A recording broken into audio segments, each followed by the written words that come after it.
Hey everyone, Matt Lieb here, doing another pre-roll announcement, but this time I'm not plugging anything. No, this time I'm letting you guys all know something funny happened.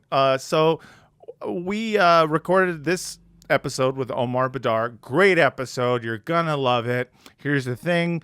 About 45 minutes into it, we thought Chomsky died. So we then did another about 25 minutes of us eulogizing Noam Chomsky. Turns out Noam Chomsky did not die. He's still alive. He's still with us. And, good. Super happy that he's still alive. Kind of inconvenient that he's still alive. I feel like this is almost like a plot to get me to want Chomsky to be dead, and I'm not falling for that trap. No, I'm glad he's still alive, despite the fact that it makes about 25 minutes of this podcast in which we eulogize him feel kind of weird. So this is just a little warning up top. We're going to eulogize Chomsky for like 25 minutes on this podcast towards the end. And here's the thing. That's good in a way, because if you think about it, it's like people are always saying, when someone dies, man, I wish I could have told them all this stuff, about why I loved them and respected them while they were still alive. Well, we accidentally did that. So, it's how often can you say that, you did a eulogy to someone who can be alive to see it? So anyways, it's a great episode despite that part where we eulogize an alive guy. And I think our points still stand about why he's so great. It just, we just maybe went a little bit early on it. Also, at the end of the podcast, when we were recording the outro, that's when we realized that we may have been wrong about it. So you get to see in real time us also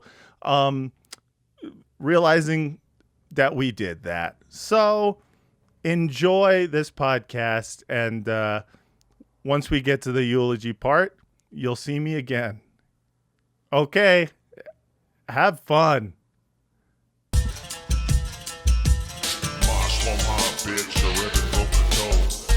invented the cherry tomato and Waze USB drives and the Iron Dome. Israeli salad, Uzi Stenson, Jaffa's orange grows. Microchips was us, iPhone cameras us, taco salads us, Bodahadanos us, Olive Garden us, White Phosphor us, Sabra Hamas, Hasbara sus. Hello and welcome to Bad Hasbara, the world's most moral podcast. My name is Matt Lieb. I will be your world's most moral co-host for this podcast. What's up, everyone? It's another week in hell. Welcome.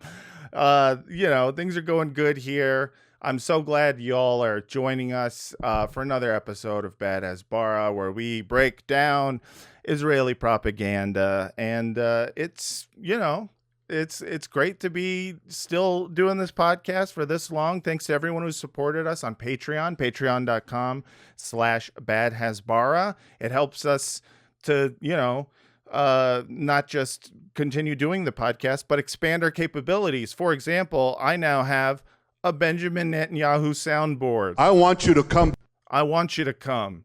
And he does. This is a little bit of technology. Check this out. You're good. I am good. Thank you. Real quick, I want to let everyone know to, first of all, give a shout out to producer Adam Levin. Secondly, subscribe on all the podcast apps that are out there, and also subscribe to the YouTube channel. And lastly, will you be in Chicago during the Democratic National Convention? Because I will. Yeah, me and my wife, Francesca Fiorentini, we have a couple of live shows that we're going to be doing at the same time that the DNC is going on Monday and Tuesday, August 19th and 20th. Francesca and I will be doing shows at Lincoln Lodge in Chicago. Monday is going to be a live Bitchuation Room podcast featuring me and some other great guests. It is billed as Bitchuation Room X Bad Hasbara, but it's just going to be mostly my wife's podcast. But please come to that. Also, Tuesday, the next day, same venue, there's going to be a live stand-up show with me and Francesca. We're going to be doing some stand-up with some of our friends who are also in Chicago. Please come out to that. Ticket links in bio. Okay, time to bring in the world's most moral co-host, a man, a myth, a legend. Ladies and gentlemen, and everyone else, welcome, Daniel Mate. What's up? That's right. Hey, Matt, how are you? I'm good. How are you doing? A little chest cold thing going on here, a little froggy in here, You're sick? But a little sick, a little run down. But otherwise, I'm good. You're giving me an idea. You're going to go do your wife's podcast, and the fact that you're there makes it ex Bad Hasbara. I'm going to start just putting Bad Hasbara on everything I do. Like, You if should. I order a coffee, a golden milk latte, and they're like, "What's the name?" I'm be like, "Ex Bad Hasbara." Honestly, you should. Dinner And listen, reservations. I need us both to be promoting at all times. Here's the thing about the grind set mindset, Daniel. Yeah. Is that, you got to rise. Number one, rise and grind. Number Right. two, never stop getting that bag. And number three, And- Yeah. get W's and not L's. I don't know. I'm so old, dog. I don't know how kids talk. I've these days. also heard that it's difficult, if not impossible, to knock the hustle, or at Yes. least highly inadvisable to knock the hustle. It is not generally recommended to knock the hustle. That's what I say. Yeah. And I've if you're going to always hate said something, make sure it's the game and not the player. that. Never hate the player, because the player is just playing the game. the game has been set up for the. Yeah. Well, anyways, we're young and hip. God, I just said that out loud. Oh my God. I have kids. Hello, fellow hip hoppers. Hello, I'm wearing a cool shirt. No snitching anytime. Anyways, it is time Snitches. to... I want a shirt that says "Snitches get knishes." Yeah, that'd be great. Hey, listen, we have lots of great ideas for merch that someday we'll make if we can get off, the couch after reading the news and falling into a deep depression. But we're not going to be depressed today, no, because we have a fantastic guest. Or at least we're not going to be depressed alone. Yeah, exactly. Misery loves company, and that's why we bring in all of our favorite people. Our most moral guest today is a Palestinian American political analyst. You have seen him, on multiple different shows in which, bad faith Hasbaras have, tried to test his intellect, and they've left being humiliated, which is great because I love when destiny is humiliated. So, ladies and gentlemen, everyone else, welcome the number one fan of Bad Hasbara. Just kidding. Omar Baddar, how you doing? Doing great, guys. How are you? Oh, doing fantastic. Welcome, Omar. Hi. How's life been for the last 8 months or so? Yeah, what can I say? It's rough. It's rough. Yeah. It's one thing to have a full-time job. It's another thing to have small children. Those alone can really wreck you. And then you add on top of that an 8-month fucking long genocide, and things are really bad. So Yeah. It's a lot at once. a weird way, just surviving and pushing through it all and hoping this nightmare comes to an end at some point. That really is just living moment by moment. That would be sick. I would love to, not have to dedicate my time to reading the worst that humanity has to offer. And We need to update. These typical interview questions are like, "So Omar, tell us what gives you hope." Yeah. It Yeah, needs I to be more know. like, "So Omar, tell us what keeps you from committing vehicular homicide." yeah, exactly. Yeah, I know. The problem is that I've been raised with the initial question for anyone that you see is, "Hey, how's it going?" And I really got to stop doing that, because if you answer that question honestly, Yeah, it's either the It's gonna be bullshit a doing bummer. great and moving on with the conversation, or Yeah, I exactly. find myself increasingly on the deep dive answer to that question. So I gave you a short version of it this time. Yes. Well, I appreciate it. And we're going to be deep diving into some shit that's been going on that I've been wanting to get some clarification on because I don't know if you feel the same way, but I have trouble trusting the United States government. And What? How yeah, come? I know it's weird, but sometimes I feel like they're not telling me the truth about stuff. And specifically, I want to talk about this ceasefire deal that has happened. A few weeks ago, President Biden went on television and said, "Ladies and gentlemen, we got a ceasefire deal. Everything's going to be fine. The Israelis made it. They proposed it. They love it. And now the ball is in Hamas's court." Now, a lot of people, Fortunately, Israel bombed Hamas's court, and there are unfortunately, no balls because yes, playing is illegal. in that's Gaza. right. I mean, a basketball could be a weapon. We all know this. But yeah, since that happened a couple weeks ago, it turns out that things are a little bit more complicated. During a Wednesday press conference in Doha, U.S. Secretary of State Anthony Blinken continued to claim that the United States proposed Gaza ceasefire deal was actually an Israeli proposed ceasefire deal and that it was already approved by Israel. Despite the fact that it seems like Netanyahu is explicitly said that that's not true. And I have a little bit of video of Blinken talking about the ceasefire deal in Doha. I'm going to play it for you guys. Israel accepted the proposal. The entire world got behind the proposal. Hamas came back and has now asked for changes to that proposal. And I'll repeat what I said. Some of the changes I think we believe are workable, but some are not. And so we'll have to see over the coming days whether the gaps that are there as a result of Hamas not accepting with a clear and simple yes the proposal, whether they can be bridged or not.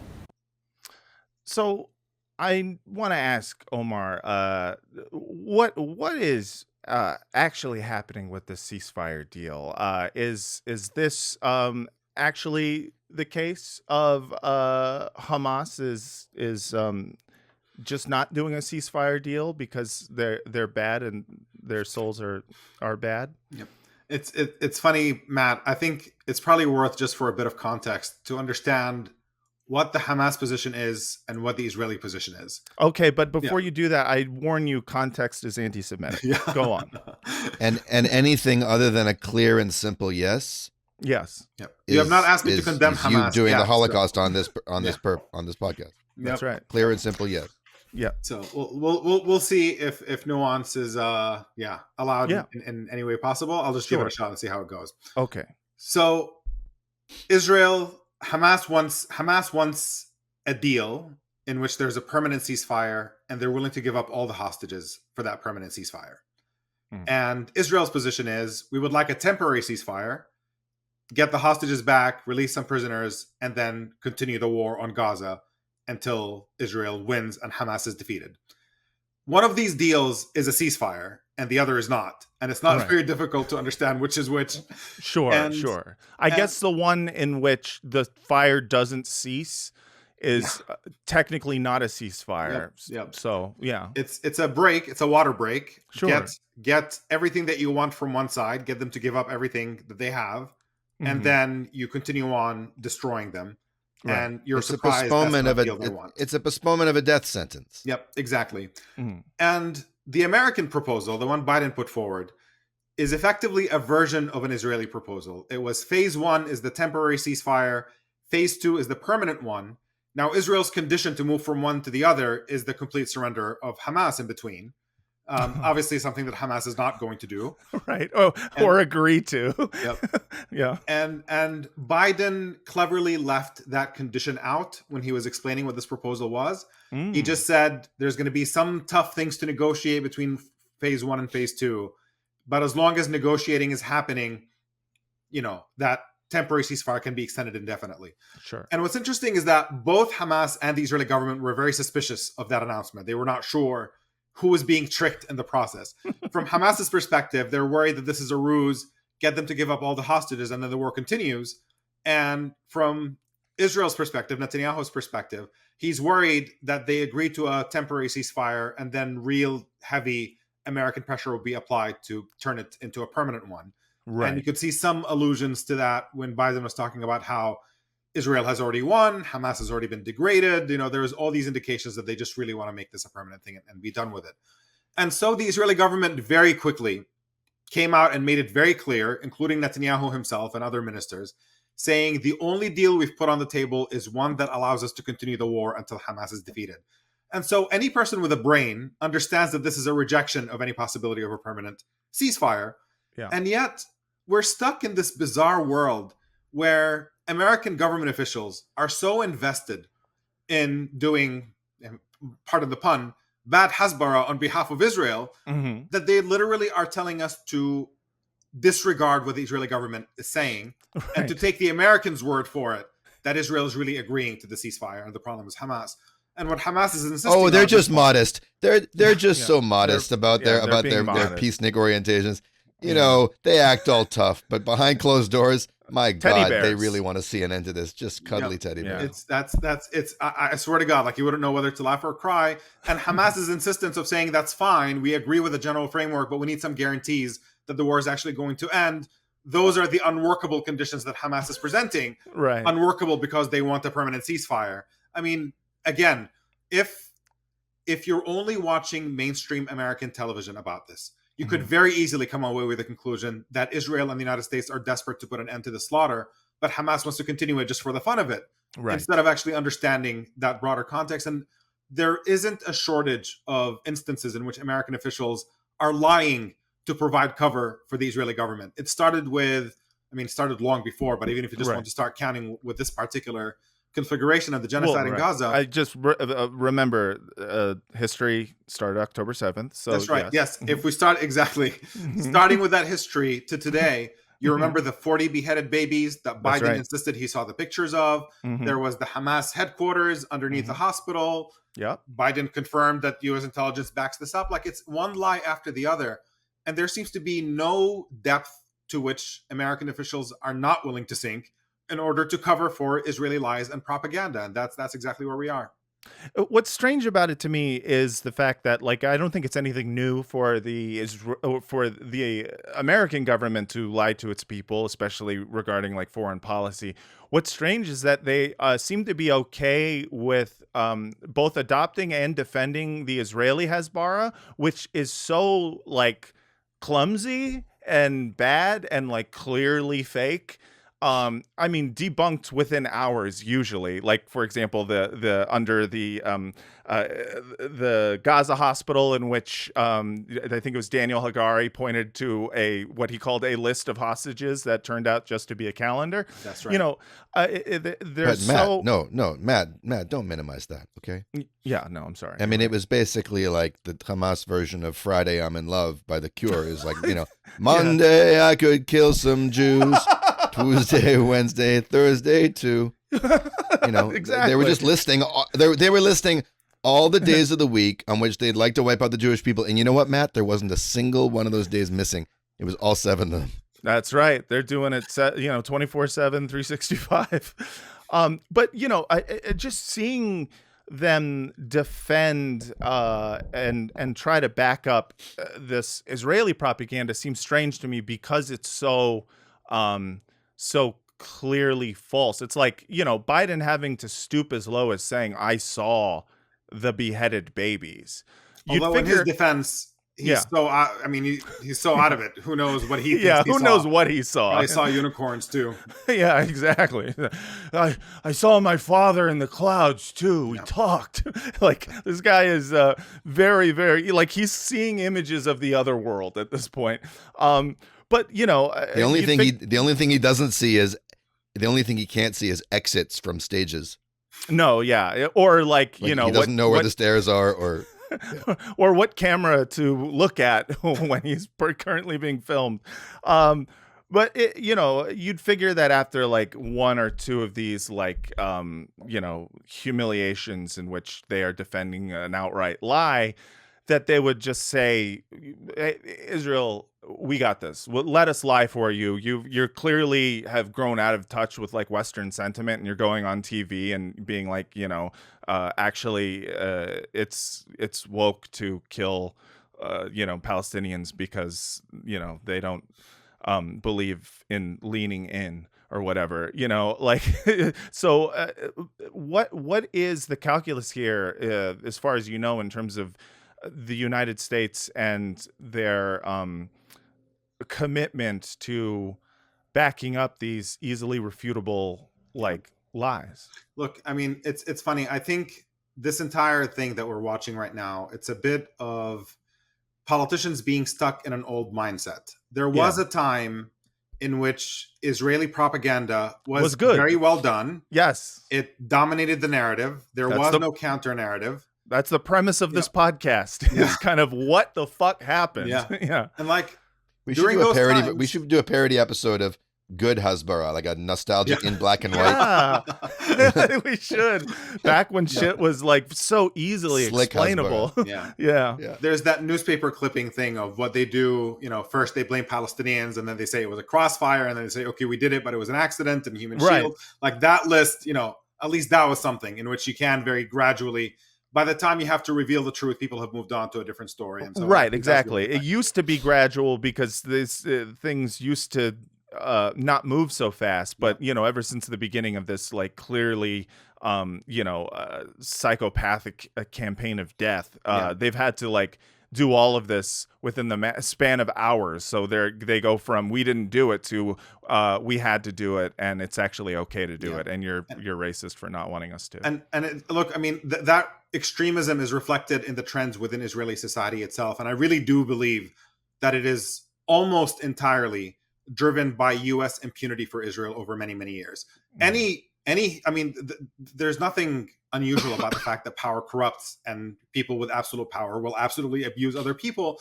And that's the situation that the U.S. placed Israel in, is that they were untouchable. You can have unlimited military funding no matter what you do. You have unlimited diplomatic protection, endless vetoes at the UN. And when you allow a society to behave however it wants, it is not that surprising that you end up getting more and more explicit expressions of racism and genocidal violence and all of that we're witnessing. And the American political establishment is so stuck in an old way of thinking that the reflex to just defend Israel right or wrong because this is good for domestic politics and whatever, all of these things are just demonstrably untrue at this point. Yeah. And yet the adjustment has not been made. And I think it's going to take the electorate punishing people who insist on defending this kind of propaganda shamelessly in order for that shift to actually happen. That's always been, unfortunately, the record, is that change never comes until the elite realize that the game is up and they have to adjust in order for them to maintain their hold on power. That's when that shift happens. And, it's in a way promising to see the shift within the United States and the way public opinion is functioning. The fact that in spite of wall-to-wall mainstream propaganda on this issue, just access to information through social media and the sheer blatancy with which the Israeli government is behaving and talking about this genocide in Gaza, that you have a majority of Americans, an overwhelming one, wanting a ceasefire, a majority of Democratic voters describing this as a genocide. Like, just, you can't deny reality anymore. And it is going to take that expression that we're seeing in opinion polls translating into political power before the people in charge actually start noticing and shifting their behavior accordingly. I mean, but Blinken looks miserable up there, lying. He does. He seriously does. But he looks like a masochist who loves being miserable. Like, it's almost as if he's got like a blood pressure strap. What's that called when you have it around your arm? A blood pressure but it's cuff cuffed around it. But it's a cuff around his balls. And every lie he tells, instead of his nose getting longer, the blood pressure cuff is like tightens up. And he partly controls it, but someone in Tel Aviv also controls it. And there's a kind of sick game going on where he has a certain degree of enjoyment, and then beyond that, it's actually kind of painful, and it's their little kind of kink play. He's got resting squeeze ball face for sure. I mean, the guy Definitely looks. He constantly looks pained, to defend this stuff, but at the same time, it comes so easily to him that I don't believe that he is, like, I have trouble believing that he's going, oh man, I know it's bad, but I have to do it. Like, I think he's a true believer, in the same way. He came to Biden Israel. is. He came to Israel, quote, as a Jew. He's the original as a Jew. Right. When after Yeah, October it's the first 7th, one. isn't that what he declared? Yeah. He's like, I'm Yeah. here as a Jewish American, and Yeah, and so Yeah. I guess for me, I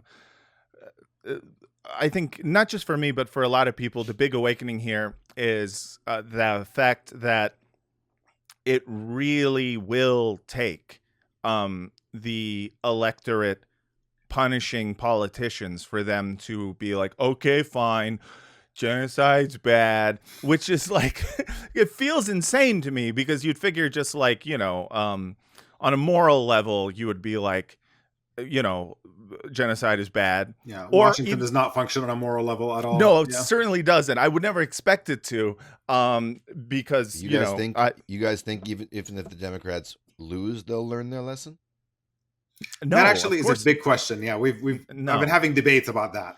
I've the thought fact about the fact is the yeah. Democrats are they're much more themselves when they're in opposition. You know what Yeah, I'm saying? 'Cause no, then they they're- can raise money, scaremongering about the Yes. big bad Republicans and all that. Like, exactly. They love I to think lose. there's some of them who are looking forward to losing. I feel like 100%.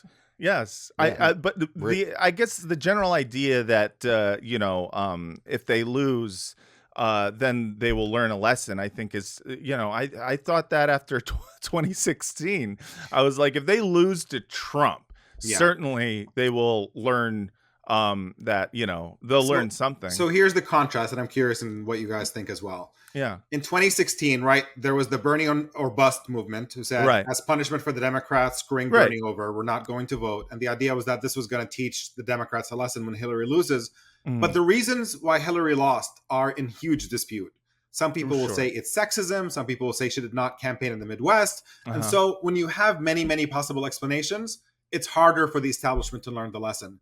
The argument Right. I'd been making is that in this case, there will not be a dispute about what issue lost the Democrats the election. Sure, If they that lose is it, true. It's very clear what has impacted opinion polls, how young people feel about this. Yeah. It just seems like it's more stark. But I've had the pushback that given how old and forgetful, and I mean, it's just a demonstrable. I mean, again, I'm not a doctor, so I won't speak in categorical terms on this. Yeah, you But it don't need to seems be a like- doctor to see a sundowning old man and being Yeah. like, oh, he should be resting. Yeah. And the question becomes, if he loses, are people going to say he was just too old, or are they actually going to focus on the Gaza question? Like, I guess in theory there could Yeah. be that same effect think- of them not learning a lesson because it's not a single effect as clearly as I had thought it would I be. think it's possible that the general public will take a wider look and be like, wow, he really, screwed himself up with this, Israel thing, especially once Netanyahu does a victory lap celebrating the fact that Trump is in office. Any blue MAGA, Israel supporter who has just been doing it because they love Biden, is going to, I think, immediately revert to being against Netanyahu and whatnot. I think the problem is expecting the blame game to go up, Yeah.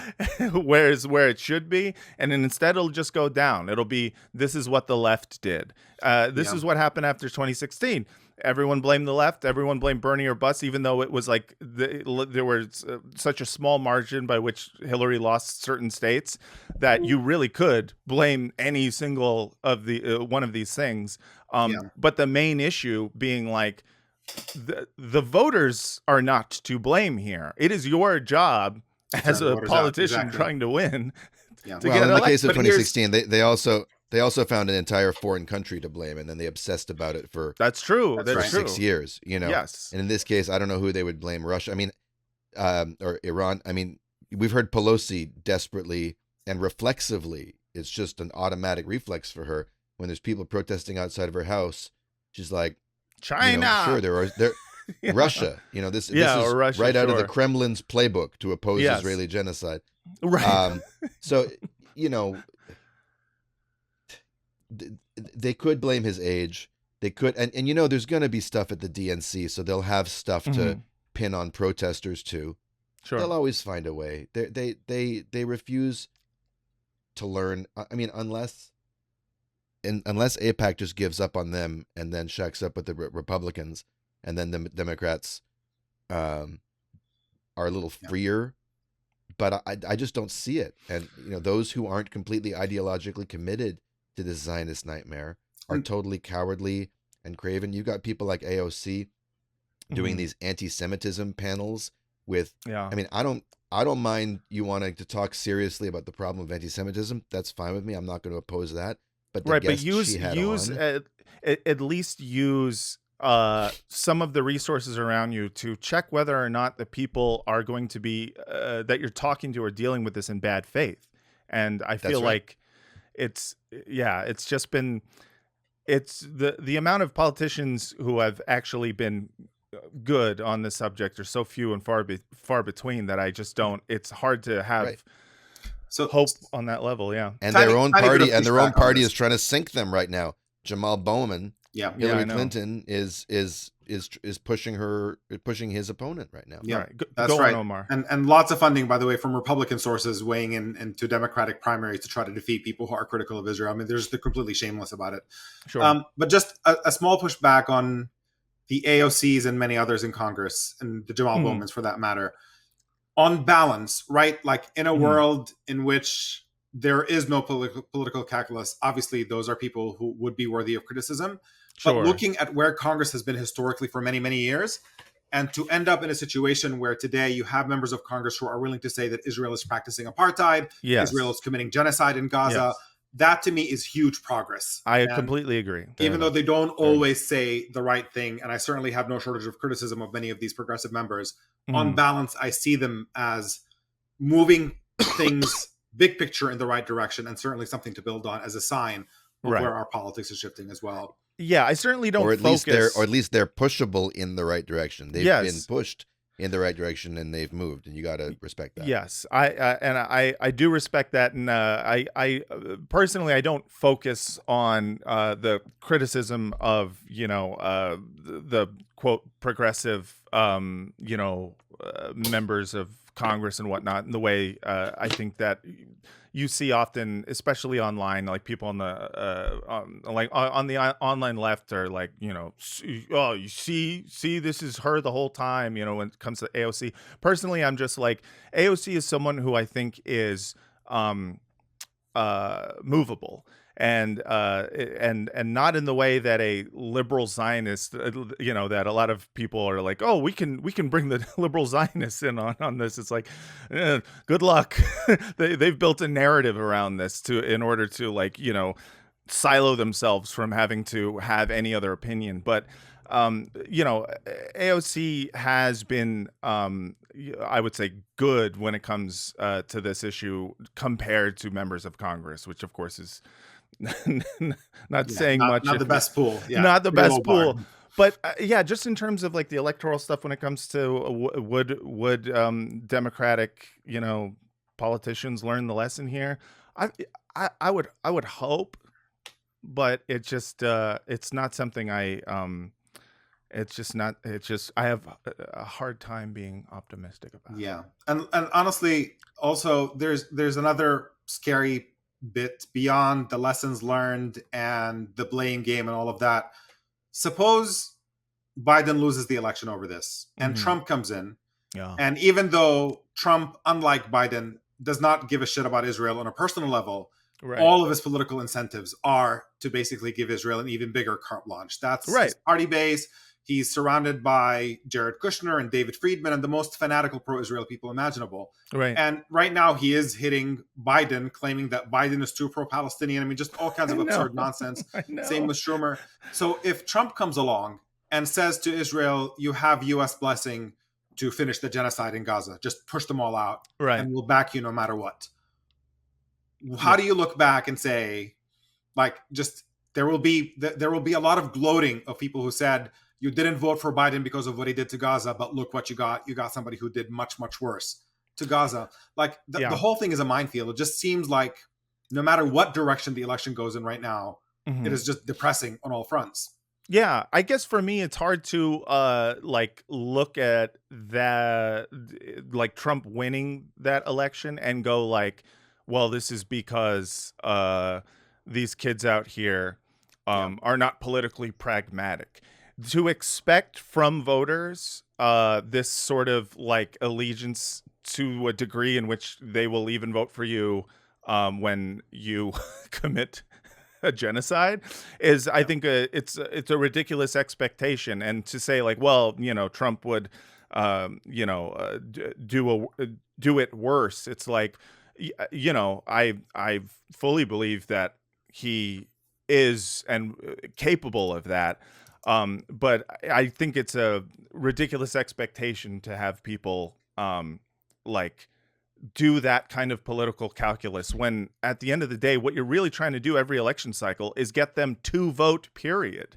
And so if you're not doing the job of getting people out to the polls to vote for you, I think it's, I just don't think it is fair to blame these kids out here who didn't like when the Palestinians died. It's like they're going to, if they are going to vote at all and they vote their conscience, I mean, I really can't blame them. And even if that includes not voting because they're voting for their conscience, it doesn't mean I think it's the smart thing to do, but I personally can't blame them. I can't do it.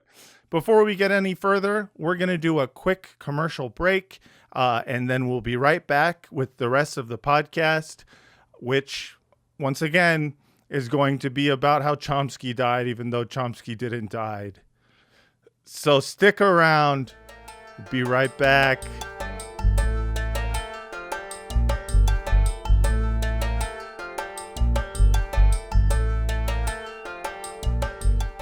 It's something at 30% now. Yeah. Guys, like much more than it was. I know this show. I know this show is not live, but I'm just looking at incredibly depressing news that seems to be breaking that Noam Chomsky has passed away. Oh wow. I trying to confirm it. I don't want it to just be from Twitter. Are you guys seeing anything on your end? It's been. I mean, he had a stroke last June, and we knew that he was entering his final days. Oh no. Oh. Well, that is a big bummer. It really is.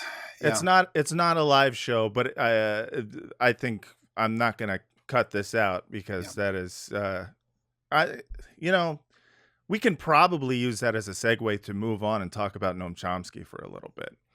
I think it's worthwhile. Honestly, I think so too. It's genuinely, I think that it's not an exaggeration to say that he was the most important intellectual of my lifetime. Yeah. Same. Just has no equal. And just on a personal level, he's been such a guide. Like he was in my introduction to political thinking, to kind of thinking about the world and the ways in which it's messed up in ways that are invisible to most people. Just, this is depressing. Obviously, he has not weighed in recently. So I knew there was something health-wise that must have not been great with him. And he was 95 years old, I think. Yeah. But, he was in Brazil. I was 15 or 16 years old when I first saw the documentary Manufacturing Consent. That's when it came out when I was in high school. Canadian-made documentary about him and his propaganda model. My first documentary of his too, actually. Yeah, same. Yeah, and it just floored me and changed the way I saw the entire world. You know, I just watching him go up against William F. Buckley and watching him deal with that pompous Dutch politician and watching him defend a Holocaust denier's right to free speech. Yeah. And just the acuity of his mind and his principle and the fascinating link between him being the guy who reinvented linguistics and then becoming this political dissident, the fact that he almost put his career on the line around the days of Vietnam and War. Almost went to jail. I mean, and he was a big influence on me. He was an even bigger influence on my brother, I would say, in terms of just the stick to the facts, dispassionate, just absolute rigor, and no need to get emotional. You just, and he had this mousetrap mind that just could hang on to. He could quote anybody at any moment. He was a genius and a mensch and a saint. I didn't always agree with his takes, especially later in his life, but he made the mold. Yeah, he was such a debt of gratitude. A moral compass in a way, for sure, right? Even again, like there are a few minor issues in which I've disagreed with him. Funny story, I quote unquote debated Noam Chomsky when I was in my 20s over the question of the Israel lobby. It's a video that I cringe. It's hard for me to watch it just because I was so tongue-tied sitting next to a giant for it that I just like said and basically like every 3 seconds as I was trying to utter my sentences together. But there's no question that he is such a moral guy that it was, whether I agreed with him or not, I wanted to know what his take was on something as a way to measure what my take is on it and to kind of like inform where I am sitting on any particular topic. And that question of that, the fact that he was a genius on linguistics and philosophy and politics, and you could ask about just about any region of the world and he can give you some genuinely incisive takes on what's happening and U.S. involvement. And on top of it, to have the moral courage to put your career on the line for it and to not just simply sit back and be the analyst who's describing to you how the world is, but willing to put his own career on the line. Yeah, that is definitely a once in a lifetime kind of intellectual. For me, the first time before I saw Manufacturing Consent, the first time I had heard of him was based on a recommendation of his book, Hegemony or Survival, which was recommended to me by a close friend, Hugo Chavez. Hugo Chavez went on, I think, TV, and like he even lifted up the book and said everyone should read it. And I was like, all right, I'll check it out. And and then since then, I started just, inhaling everything that he's ever written and ever said, any recordings I could get of him. And, I always found him to be just comforting in this way, in the way he is. His moral clarity has always been just something that has made me feel good and made me feel not crazy, which is, something that people say when they, comment about this podcast. They're like, thank you for making me feel not crazy. And it's just, I make fun of that, but I also don't want to downplay the importance of that feeling, because it is, it's weird to be like, this political philosopher, linguistics professor made me feel not alone. But that is definitely, been the case when it comes to him. And he was also so non-elitist. Yeah. All these interviews with community radio stations in that documentary, he would answer everyone's emails. He talked to anyone who ever wrote to him. He always wrote back. The guy had an insane speaking schedule, an insane interview schedule. And the main, I think, if I just sort of tap into like what was the main principle I learned from him, is always criticize your side first. Yeah. It's easy to go on and on about official enemies. Yeah. But as the responsibility of a citizen in a allegedly democratic society is to focus on, what am I responsible for? And if I'm responsible for anything, it's the actions of my own government. And to point out that bias so clearly in the way that our media and discourse engages, where the crimes of others are so obvious when they're adversaries, and the way we cover up and justify our own, and to just ask you to step outside of that and to see what a mirror image it is of what other countries do as well. And most critically, I think really just in terms of beyond the concept of manufacturing consent, it is a more specific detail about the way that you control the debate by constraining the limits of it, but then encouraging very lively and even adversarial debate within that spectrum. Yes. to give So people dope. the illusion that there is free thinking going on, when in reality, all you're doing is reinforcing that limit and saying that any thoughts beyond that are basically, that's what defines who is kooky and who's not. Whether you get out of a certain spectrum, and you see that playing out right now. So more so obviously. than ever. It's never been more apparent than anyone who wants to talk about Israel Palestine in the last 8 months. Yeah. And you can see it, by the way, right, Matt? Like if you're looking at what conservative right-wing media does, it's like Israel, the good guys, Palestinians, the bad guys, Right. the end.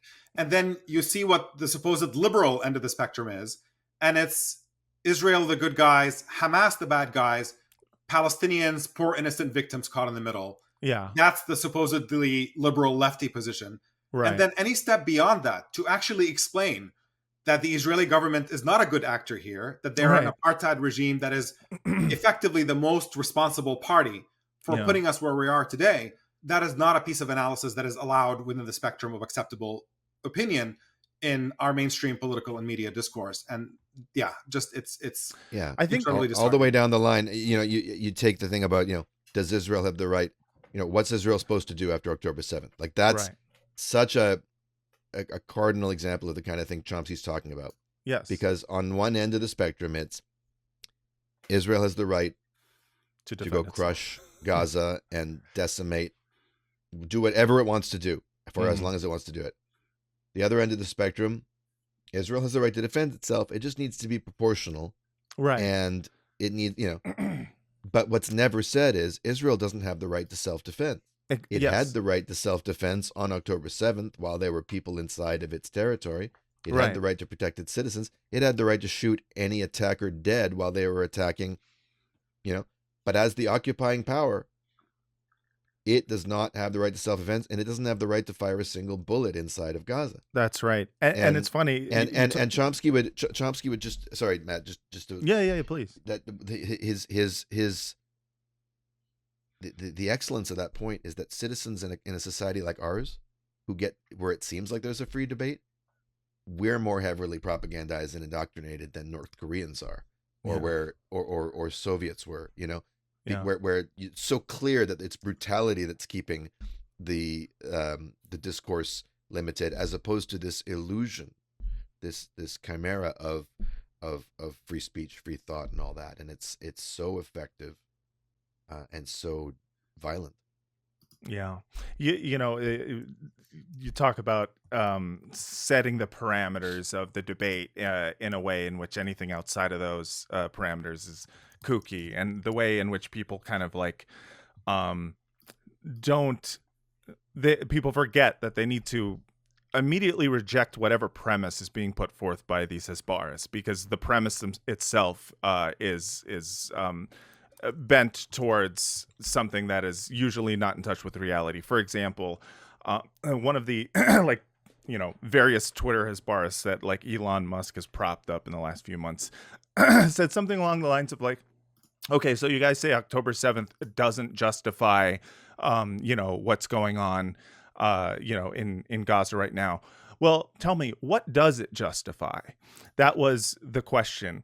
And with the obvious objective of getting people to try to figure out a plan that they believe is good for what they personally would accept in terms of the amount of death of Palestinian civilians, without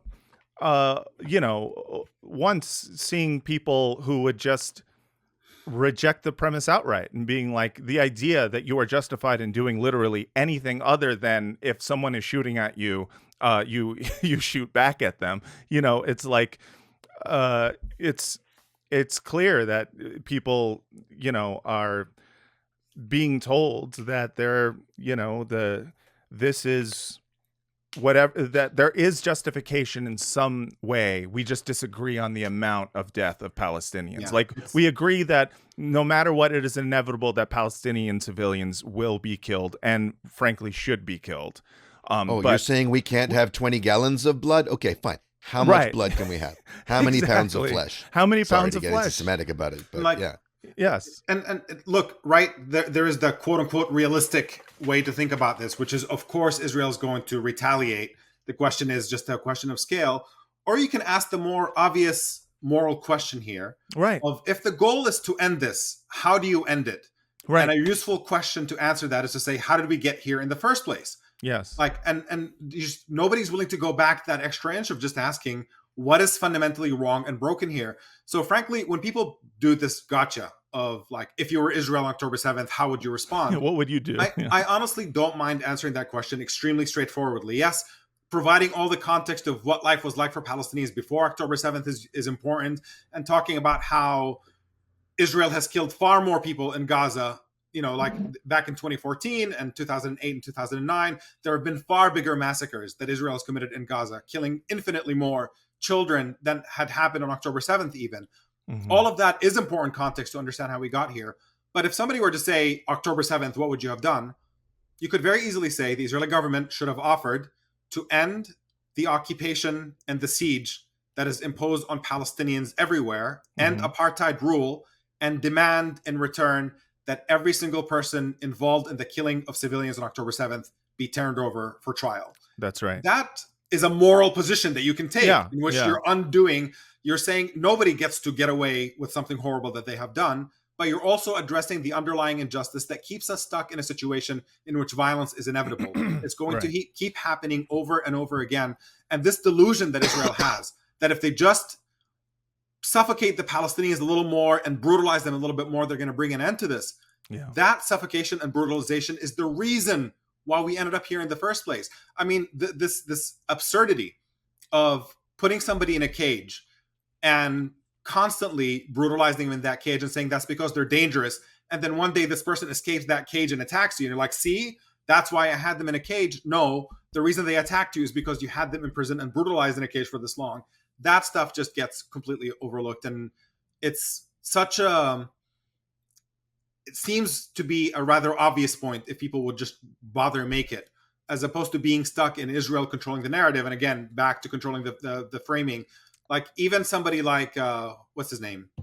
Piers Morgan, who's constantly having a back and forth on this internally and struggling with it, seems to recognize that Israel is behaving awfully towards Palestinians, right? Like he looks at this and says, this is not justified. This is the terrorism that you claim you're fighting against and so on. Right. But still stuck on the idea that surely there had to have been massive retaliation for October 7th as a starting point.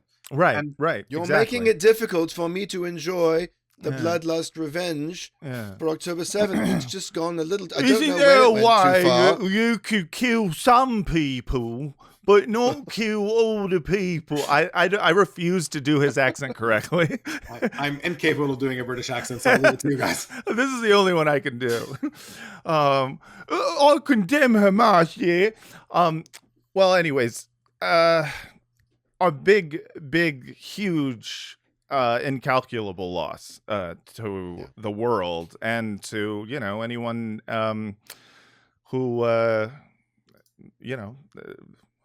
believes in justice and believes in fighting Western imperialism with everything that they have, and who values clear thinking and moral reasoning and consistency and just it's he was a also huge funny. bummer. He was funny Yeah. in a very dry way, like Yeah. just Trump. There was no shade like Chomsky shade. Yeah. Yep. Well, And it's certainly informative for the way a lot of people right now on the left engage so effectively to debunking propaganda.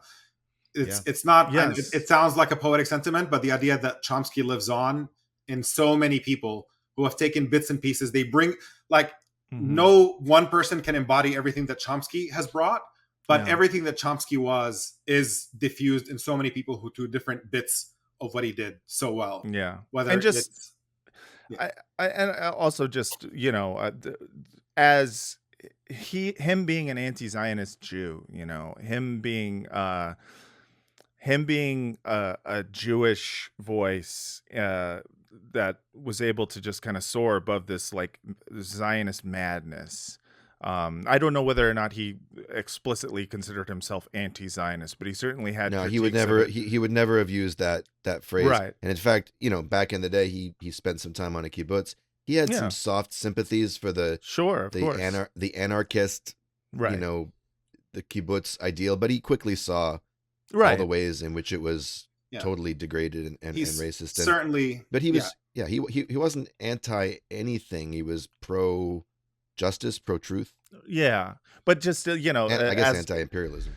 as a model of the, you know, type of person you can be, you know, if you're whether or not you're Jewish. But, you know, for me personally, I always found Yes. it to be just incredibly inspiring, incredibly cool, and he will for sure be missed. And also, you know, I guess he's not going to come on the podcast, which I think is the biggest tragedy of this whole thing. Okay, so we're gonna just real quick. I want to bring in just a little bit of talk about Sinwar. Sure. And I want to ask you. So there's a guy. If you don't know him, his name is Sinwar. Literally, he is the avatar for everything that is evil and bad when it comes to you know, the not just Zionist talking points, but just regular American imperialist talking points. He looks like you know, someone who's evil. He's like a caricature. They put him up whenever something happens, you know, the Palestinians die, they go, this is the guy who did it. And it is something where I have not actually done a deep dive on this actual person before. I just know him as the figurehead of Hamas, that people point to as being, you know, particularly, you know, as being the bad guy. He's the new Osama or whatever. Recently, there were some leaked correspondences that a lot of liberal Zionists have been like trotting out as, you know, reviving one of their favorite talking points. Actually, Hamas is responsible for the genocide. And I just wanted to ask you about that.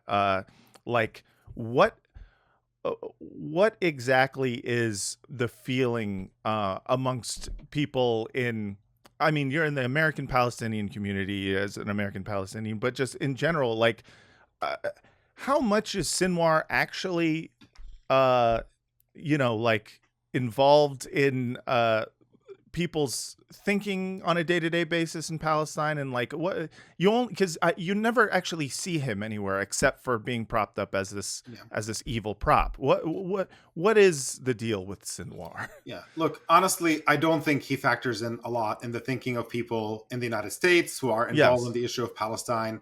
Probably does not even factor into the thinking of people in the West Bank, for that matter, or Palestinian citizens of Israel. Is a particular figure in Gaza who gained prominence really in the aftermath of October 7th, where, I mean, in a way, right, Hamas was fading prior to that this event. It was a situation in which the main contrast between Hamas and the Palestinian Authority in the West Bank is that the Palestinian Authority in the West Bank has bent over backwards and is effectively collaborating with Israel, Right. providing security, running administrative life in the Palestinian areas, collecting trash and running schools or whatever, but effectively ceding the idea that Palestinians are just permanent prisoners of Israel and not really doing anything to challenge Israel in any meaningful sense. They were a tool of the occupation, and they knew that this is effectively the only purpose left for them, but they would not dare challenge it because they know what the consequences of challenging it are. So they accepted that role. And in a way, Israel had hoped for Hamas to play that role as well, that after the repeated military campaigns against Gaza in 2008 and 9, 2012, 2014, that Hamas would know its place, agree to basically just be the prison wardens. They're the ones in charge inside this open-air prison, and to accept that role. And in a way, Hamas was fading in recent years. The last non-violent movement to end the siege happened in 2018, the March for Return, that Hamas initially was not a part of and eventually jumped on the bandwagon for it because they saw that it was gaining a lot of popular appeal. And that was the last time Palestinians attempted a non-violent mass movement and uprising to say, stop treating us like this. This siege has to come to an end in a siege that Israel must have really welcomed that, huh? They've been wondering where the Palestinian MLK was for all this time. They must have been so relieved and just welcomed it with open arms. Exactly. Open arms and open bullets, right? Yeah, right. The chests and heads and kneecaps. And kneecaps, Yep. Yeah. And ended up killing several hundred Palestinians. Reports suggest they were targeting journalists, they were targeting medics, they were targeting young people, they were targeting disabled people. I mean, just all of it. The Israeli response was horrific. And Hamas had faded after that into obscurity, in a sense, until October 7th. They've been plotting that what they want to do in light of every method having failed, and seeing that the reason why they drew a contrast, the reason why they won, by the way, in 2006, the 2005-2006 elections, is because they presented themselves as a contrast to a pliant and corrupt leadership in the West Bank. That we're not corrupt, we're seriously about the people, and we're going to fight back. That was their selling point. And it is only through this horrific attack that took place on October 7th that a lot of the Hamas leadership regained prominence in a way, and people started paying attention to them. Ultimately, I think this rhetoric that Sinwar has engaged in, there's almost a deliberate misunderstanding of what he's saying. Again, I'm not a defender of Hamas, just to be clear. I've opposed them from day one.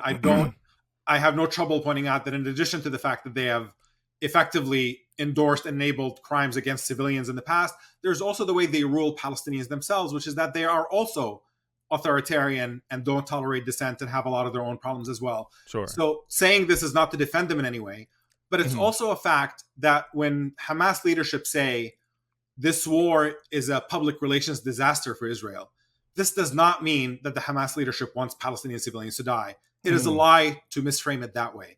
They're simply pointing out a factual matter, that Israel's policy of deliberately devastating Palestinian civilians, it is their stated policy, it is demonstrably their policy in practice, does have consequences for world pressure on Israel.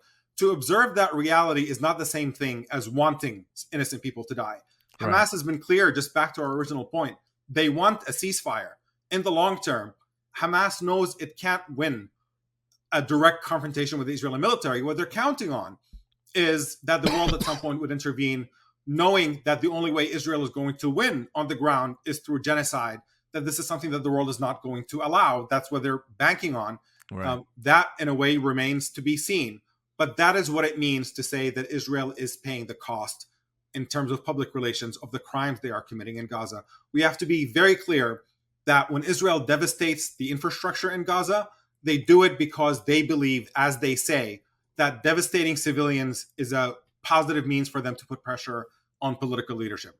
They've done it not just in Gaza, where Hamas does hide in civilian areas because out of necessity, it's a small strip of land, flat, it's very urban, wall-to-wall practically. And Hamas, as a guerrilla force, has to hide. They can't confront the Israeli military on the battlefield. So to hide is to embed in the civilian population to some extent. In the case of Hezbollah in Lebanon, that is not the case. In Lebanon, it's a mountainous region. There's a ton of tree cover, banana trees and tobacco trees. And human rights organizations have observed that when Hezbollah operates in South Lebanon, in their last conflict with Israel in 2006, overwhelmingly, they were hiding outside of civilian areas during that war. But that did not stop Israel from devastating the civilian infrastructure in Lebanon. 100%, yes. Because that is their deliberate strategy regardless. And so you see a lot of attempts at confusing people that, oh, look, Hamas says dead Palestinians is a great thing. That is absolutely not what they're saying. They're saying a silver lining of allowing Israel to demonstrate what it is has negative consequences for Israel. And that's just observing reality. I'm not entirely sure. I guess it remains to be seen whether the world is going to intervene in a meaningful sense to put an end to this absolutely disgusting and insane massacre that has been unfolding month after month. At some point, reality has to set in. At some point, somebody's going to say, if the only way Israel can achieve military victory is through complete and total genocide, that is a price too high. That is not unacceptable. And for meaningful pressure to be placed on Israel to end the slaughter, to accept, horrifyingly, that the killing of 40,000 Palestinians and the destruction of 80% of Gaza is more than enough. And it's time to come to your senses and put an end to the slaughter and figuring out a political way out of this conflict, because there is no military means out of this. Israel's insistence on a one-dimensional military strategy is the reason we ended up here. And you need saner minds to prevail in this moment. To put an end to the slaughter immediately as an emergency, we need an end to this genocidal violence in Gaza. But beyond that, finally, to force Israel even if Israel does not see Palestinians as equal human beings, to force them to treat them like equal human beings, Right. and to insist that they deserve every bit of dignity and human rights and self-respect and freedom that Israelis currently enjoy. That is going to be our only path out of this. And that equality, just to bring it back to Chomsky, whether he identified as an anti-Zionist or not, is completely. I think people sometimes over-fixate on the word Zionist and anti-Zionist and what it means Sure. and all that. That to me is besides the point. Chomsky understood how monstrous the Israeli government is. He understood that Palestinians deserved equality in every sense, that the life of a Palestinian is no less valuable than a life of an Israeli. And he understood that justice by which Palestinians achieve their rightful aspirations for freedom and human rights and equality is actually the path to a better future for both Palestinians and Israelis. And I think that's absolutely where we would have to end up to end this conflict once and for all. And I think that's a good place Well said. to end this interview with you, Omar. Really, I just before you truly go, though, great. I just can't get over the fact that Hezbollah uses banana shields and tobacco fields.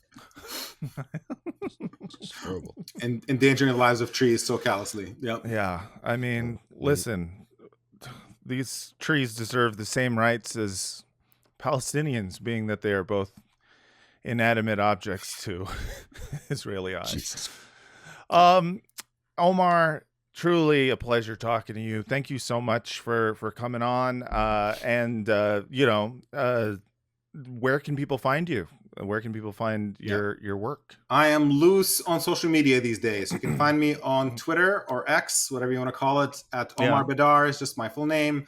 On Instagram, I'm at Badar, so it's just my first initial last name. And if you put my name in YouTube, you'll probably find my channel somewhere. Yeah. Well, thank you so much for coming on, and everyone follow him everywhere guys. on the social medias. Badar and Hasbara. That's damn, that's the title. Yep. That's the competition is coming. That's my next podcast. Yes, perfect.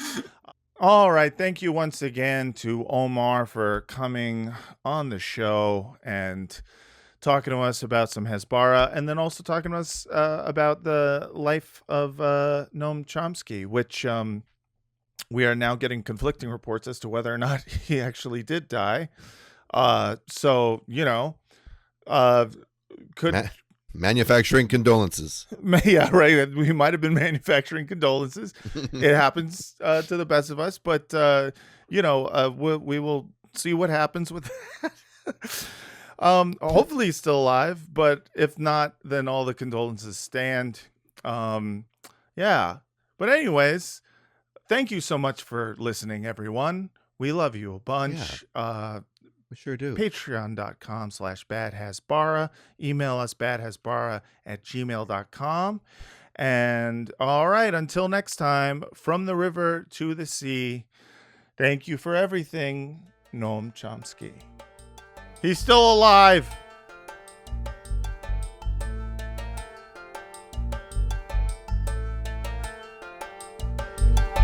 Jumping jacks was us. Push-ups was us. Krav Maga us. All karate us. Taking Molly us. Michael Jackson us. Yamaha keyboards us. Jar Jar Binks on us.